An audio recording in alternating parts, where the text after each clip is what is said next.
जेवण कर, झोप आणि मोबाईल बघ. बोज आहे बोज. भारतामध्ये सगळ्यात जास्त तरुणांची लोकसंख्या ती जर अशी राहिली तर मी तुम्हाला धोक्याची सूचना सांगतो. आजच्या तारखेला जगात सगळ्यात जास्त तरुणांचा देश भारत. 30-35 वर्षानंतर जगातील सगळ्यात जास्त म्हाताऱ्यांचा देश भारत असणार आहे.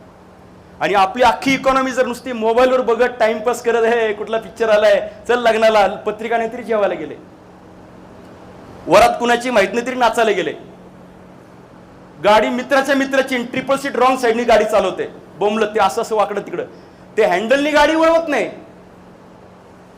तो अशी गाडी वळवतो आणि ह्याच्यावर बसून चालेल.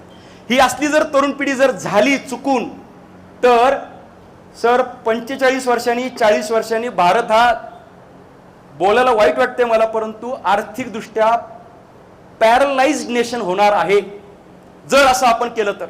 आणि म्हणून मी नोकरी सोडून दिली आणि मी आता गावोगावी व्याख्यानं करतोय आणि हे सांगतोय की आता जागे होऊ. प्रत्येक क्षणाचा वापर जर केला तर त्याच्यासारखा आनंद नाहीये.